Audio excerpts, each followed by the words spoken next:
አሁን የምንገኘው በደቡብ ምዕራብ ክልል በጉራ ፈርዳ ወረዳ ነው።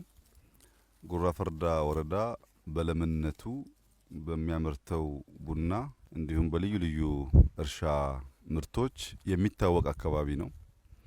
የማህበረሰቡ ሁኔታ ቅይጥ ነው። ከተለያየ አካባቢ የመጡ ሰዎች በጋራ የሚኖሩበት እጅግ ለም የሆነ በእርሻ በቡና የሚተዳደር ህዝብ ነው። ነገር ግን በኢትዮጵያ ባለው ባህል የተነሳ ምንም ቡና አምራችና ሻጭ ቢሆንም አርሶ አደሩ የኑሮ ዘዬው በሚጠበቀው ደረጃ አይደለም።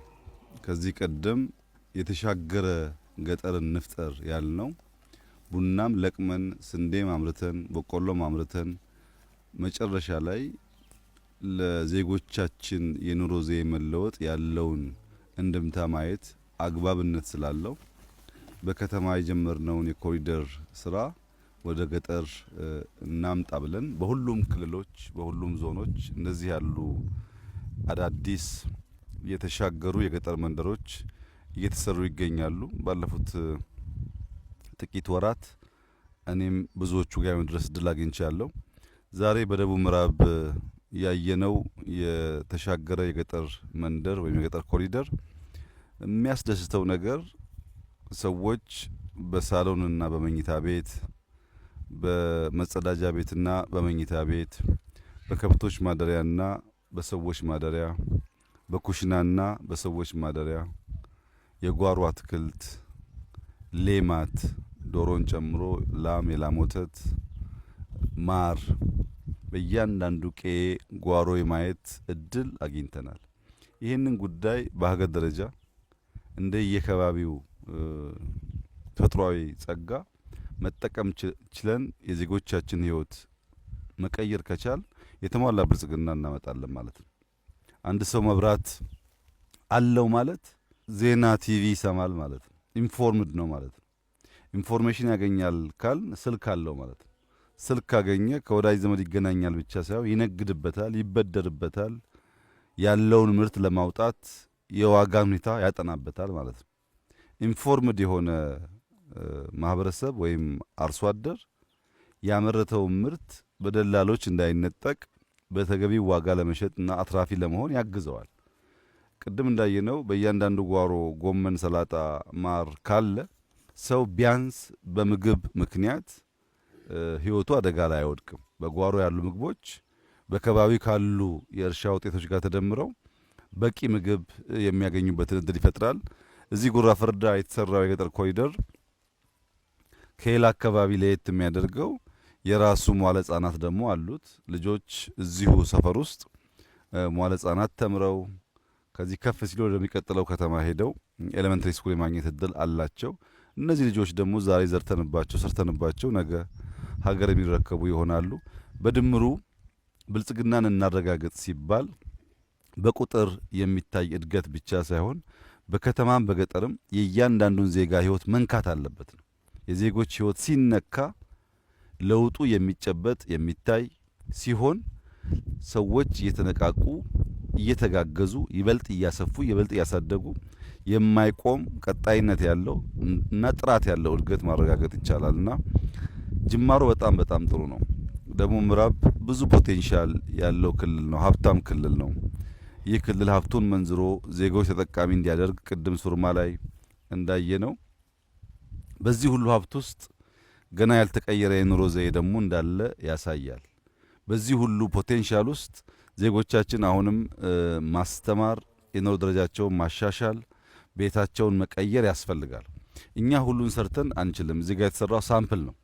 እያንዳንዱ አርሶ አደር በአካባቢ ባሉ ማቴሪያሎች የራሱን ቤት ወደዚህ ደረጃ ማዘመን አለበት የሚል የሰርቶ ማሳያ ተደርጎ መውሰድ አለበት።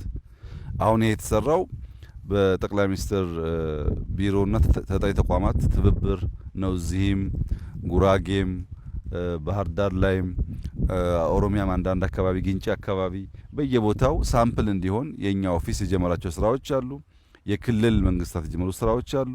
የዞን አመራሮች የጀመራቸው ስራዎች አሉ። እነዚህ ሲደመሩ እና እየተበራከቱ ሲሄዱ የምናስበውን የተሻገረ ገጠር ለማረጋገጥ ያግዛሉ። በዚህ አጋጣሚ ይህንን ስራ ያስተባበሩ እንደዚህ ያለ ስራ እንዲሰራ ጥረት ያደረጉ የእኛን ቢሮ አመራሮች፣ ሰራተኞች ማድነቅ ማመስገን እፈልጋለሁ። ከዚያም አልፎ በክልሉ በተለይ ይህንን ስፔሲፊክ ኤሪያ ፕሮጀክት ወስዶ ባጠረ ጊዜ ውስጥ እንደዚህ ያለ መንደር መስራት የቻለውን ወጣት እና የተባበሩትን የአካባቢ ሰዎች በሙሉ ማመስገን እፈልጋለሁ። አደራ ማለት የምፈልገው ግን ይሄ በቂ አይደለም። ይሄ ማሳያ ነው። እያንዳንዱ አርሶ አደር ቡናውን ሽጦ በዚህ ዲዛይን መልክ ቤቱን ለመስራት የሚያስችል አቅም አለው። ብዙ ውድ አይደለም፣ እንዳያችሁት ሀሳብ ነው የጠፋው እንጂ ማቴሪያሉም ሎካል ነው። የሚሰሩ ሰዎችም እዚሁ ያሉ ናቸው። ከሞላ ጎደል አብዛኛው ነገር እዚህ አለ። ግን መብራት ያለው፣ ቲቪ ያለው፣ ስልክ ያለው፣ ራቅ ባለ ቦታ መጸዳጃ ቤት ያለው ሰው ከተበራከተ በሽታ ይቀንሳል ወይም ይጠፋል ማለት ነው። ሚማር ትውልድ ካለ ፈጠራ ያድጋል ማለት ነው። እንደ ሀገር የምናስበውን ነገር ለማሳካት ስለሚያግዝ የዚህ ከባቢ አመራሮች በዚህ ሳትዘናጉ፣ በዚህም ሳትኩራሩ፣ ይሄ ማሳያ እንጂ ካለን ፖፑሌሽን አንጻር ምንም ስላልሆነ በስፋት አጠናክራችሁ እንድትቀጥሉ አደራ ማለት ፈልጋለሁ። በመላ ኢትዮጵያ እንደዚህ ያሉ ጅማሮች ተጀምረዋል።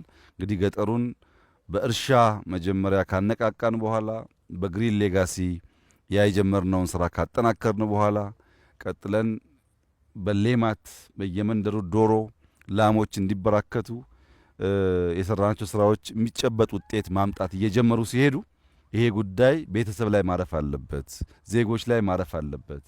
በስንዴ ያገኘነው ውጤት፣ በቡና ያገኘነው ውጤት፣ በሌማት ያገኘነው ውጤት የእነሱን ህይወት ቀይሮ ማየት አለብን በሚል የጀመርነው የገጠር ኮሪደር ፍሬ እያፈራ ነው። እኔ በጣም ደስተኛ ነኝ። ግን እንድንበረታ፣ እንድንጠነክር፣ እንድንሰራ ይሄን ነገር በፍጥነት እንድናባዛ አደራ ማለት እፈልጋለሁ። እጅግ ጥሩ ጅማሮ ነው። ይስመርላችሁ፣ ይቀጥልላችሁ።